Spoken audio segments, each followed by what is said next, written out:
Are you afraid of making mistakes, of getting it wrong, of failing? If so, you're probably human. And here's the good news, there are no mistakes. And today I'm going to tell you why there are no mistakes and how can you live your life differently. Hi, my name is Dr. Assael Romanelli and this is The Potential State. And today we're going to be talking about there are no mistakes, only learning. So as babies, when we start learning how to walk in this world and be around the world, we're not making mistakes, we're experimenting, we're exploring. And everyone cheers us with every single step that we make, whether it's right or wrong, because there are no mistakes. As we grow older, we become scared of getting it wrong, of failing, of being ridiculed. So we shy away from mistakes. We try to control everything. We try to be perfect. And perfectionism, as we spoke in an earlier episode, is a block. So we stop experimenting, we stop growing, and we have this fear of mistakes. And throughout my studies, I kind of studied in three different approaches or three different ways, three different disciplines that address mistakes. The first one is theater improvisations. One of the rules of theater improvisation is there are no mistakes, there's only more information. So if I'm starting a scene and I think I am a male character, but the partner on stage refers to me as their grandma, so that's not a mistake. I just need to use that, there's more information. So now I'm saying, yep, since the beard implant, I'm looking much more masculine, right? So these mistakes turn into these nuggets, these information that we actually sheds more light on the scene. In neurolinguistic programming, we talk about there are no mistakes, only learning. Because that's how we learn. If you can reconfigure our mind and realize that's how you learn. You start by seeing something new, trying it, seeing if it works. It's called a feedback loop. And in psychotherapy, we call this ruptures and repair. Ruptures is when something happens wrong inside a session. I forget their name, I insult them, or they insult me, or something doesn't go according to plan, and the repair of that. And research has showed that actually ruptures and repairs, having many of them inside a therapy or inside a relationship, that's what actually makes relationships strong. So it's merging of that rupture and repair is what increases the fittedness of the relationship. So all three of these disciplines are talking about the same thing. No mistakes, no learning.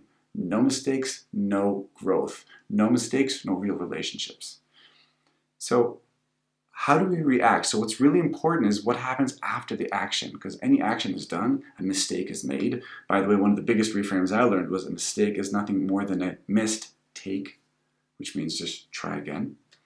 So Nachmanovich in his book Free Play talks about three reactions to a mistake. So the first one is to make the mistakes and go with the traditional one, just like, oh, I'm sorry.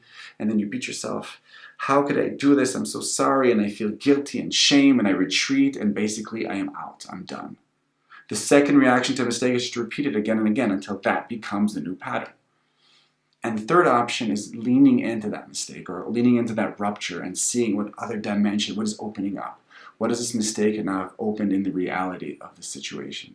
Or I call this the dare to repair. So there's a rupture and I lean into it, I come to it open and I dare to repair. Now I want to give you an example from the clinic that really embodies this. So several years ago I was in a session with a client and about 25 minutes early I got confused with the time and I told her it's time to end, our time is done. And she called me on it and she said, no, we have another 25 minutes. And I was like, whoa, huge mistake. So what was I going to do? So I could have said to her, sorry, we have 24 more minutes. That's my mistake. Please continue.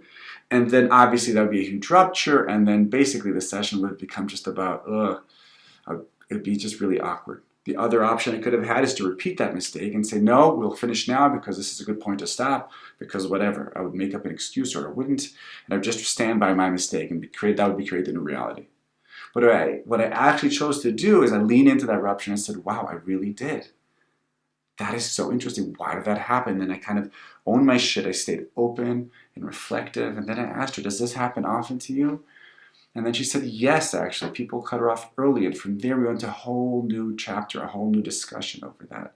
And that would have never happened if it wasn't for that mistake, for that missed take, for that rupture that we were both willing to dare to lean into and to try to find that repair. And a different example just from family, from parenting. I've taught my kids, if you're not falling, you're not learning, as they're learning how to ride the bicycle. And every time they fall or they try something new and it doesn't work, we all say together, if you're not falling, you're not learning. If you're not making mistakes, you're not learning. So how can we turn that? How can we turn that reframe from a fear of mistakes to a celebration of missed takes?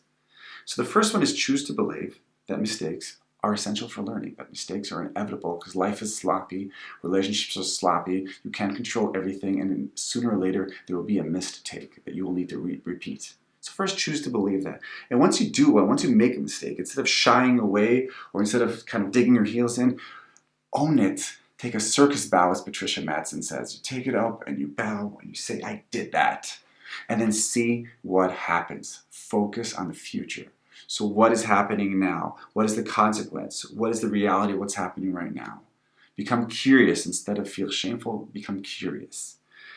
And lastly, creating an environment where mistakes are not only welcome, but they're also celebrated. They're actually encouraged. Experimentation, trying things different, pushing the boundary, going for it. And how can you create that environment? By modeling it yourself, by owning your shit, by staying open, by staying daring. And if you do make a mistake, own it loud and clear, take a circus bow, and then see what's the reality now. And I will end with a quote from Miles Davis that says, do not fear mistakes, because there are none. My name is Dr. Assael Romanelli, and this was The Potential State. I'll see you next time.